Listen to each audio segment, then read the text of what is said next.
علمی میں تین اصطلاحات بہت شہرت رکھتی ہے: شریعت، طریقت، حقیقت۔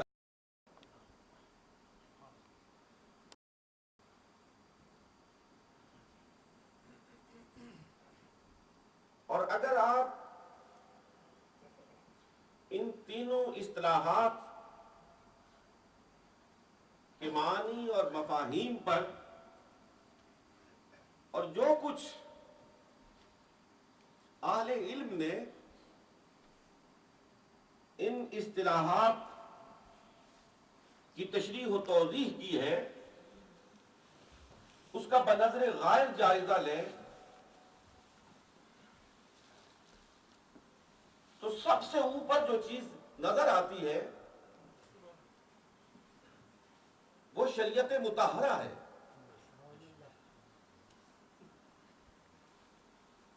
شریعہ عربی زبان میں گھاٹ کو کہتے ہیں،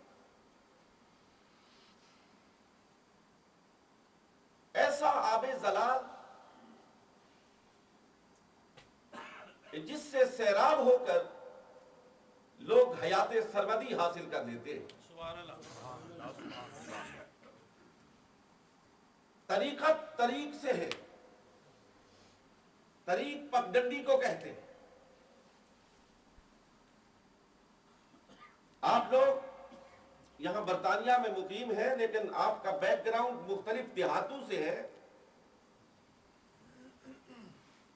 چھوٹے چھوٹے راستے، چھوٹی چھوٹی پگڈنڈیاں انسان اپنی سہولت کے لیے اختیار کرتا ہے، اس کو عربی زبان میں طریق کہتے ہیں۔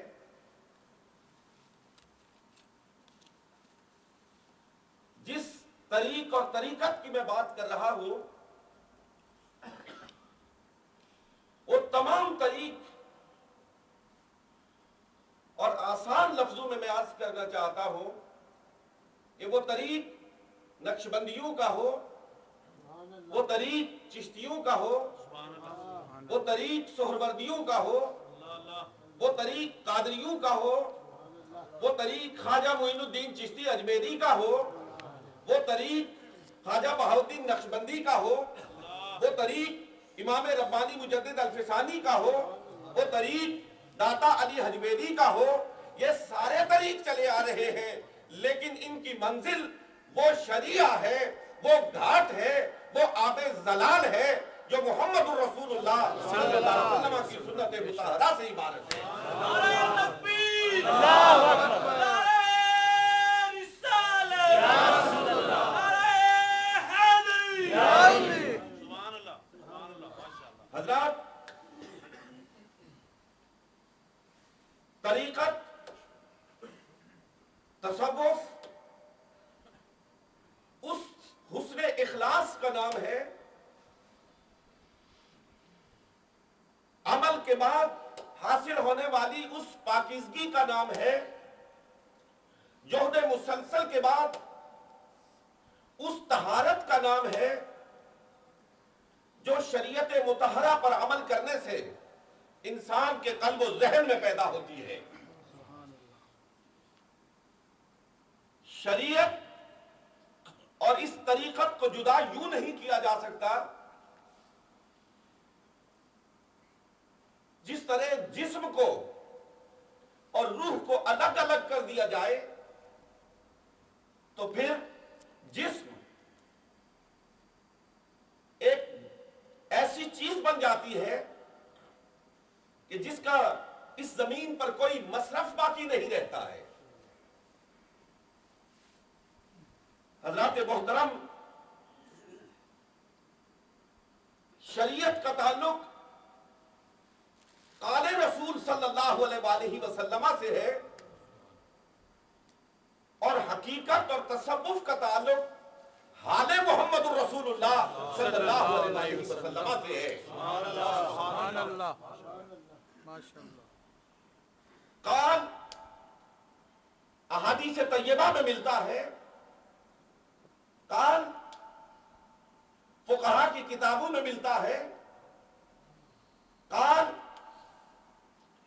सीरत की किताबों में मिलता है, और हाल किसी दुर्वेश के दरवाजे पर मिलता है।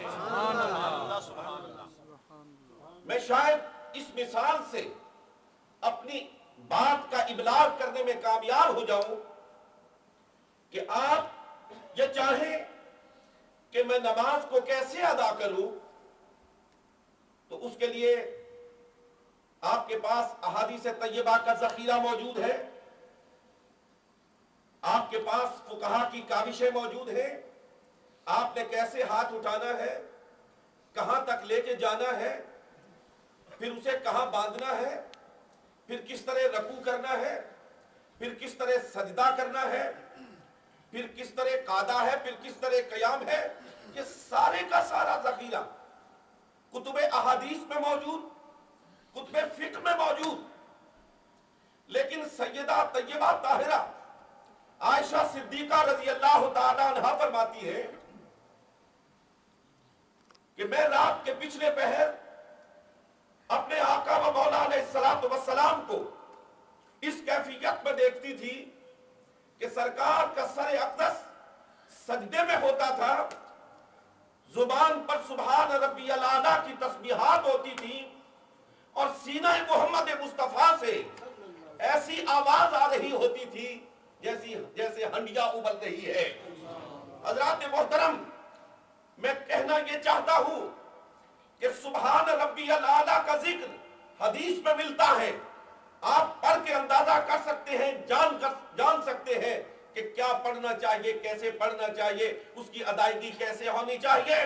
क़याम और कादे का जिक्र हदीस तय्यबा में मौजूद, लेकिन वो सीना अक़दस से जो हंडिया की आवाज उबल रही थी, उसको जानने के लिए आप किताबों की बरगर्दानी कर लीजिए। उस कैफियत से आशना आप नहीं हो सकते जब तक रात के किसी पिछले पहर किसी के सूफी के हुजरे में जाकर खुद अपने कानों से वो हंडिया की उबलती हुई आवाज सुन न पाए। नारे तकबीर, अल्लाहु अकबर, नारे रिसालत, सरदार आलिया बगाशरी जिंदाबाद। हज़रात मोहतरम, तसव्वुफ से मुतालिक यहाँ जय्यद उलमाए किराम तशरीफ फरमा है।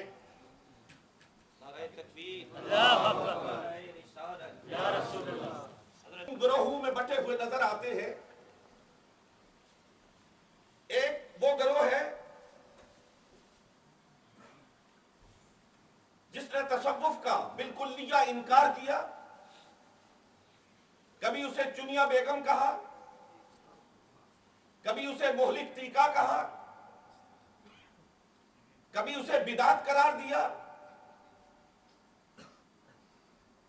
मुख्तलिफ इल्जाम तराशियां करके तसव्वुफ और अहले तसव्वुफ को बदनाम करने की कोशिश की गई। दूसरा वो तबका है जो तसव्वुफ पर यकीन रखता है, रूहानियत पर यकीन रखता है, रूहानी कदरों पर यकीन रखता है, लेकिन वो फिर कभी जायज और नहीं कर पाता। उसने रात को भी हिर्ज़े जान बना लिया और फिर किसी कसौटी पर परखे बगैर किसी भी अमल को कबूल करने में किसी किस्म के तामुल से काम नहीं लिया। मैं जिस तबके की हूं और मैं जिस तसव्वुफ की बात कर रहा हूं और तसव्वुफ को मानने वाले जिस गिरोह की बात कर रहा हूं, उस गिरोह का ताल्लुक सूफिया के उस तबके से है जो अलग ऐलान पूरे आहम के साथ, पूरी कुव्वत के साथ, पूरे ईमान के साथ और पूरी जमीयत खातिर के साथ ये कहता है कि हाँ, रूहानी कदरें हैं, रूहानी बालिदगी ईमान का असलुल उसूल है, रूह की पाकीज़गी ईमान की जान है। रूह की पाकीज़गी के लिए तमाम आमाल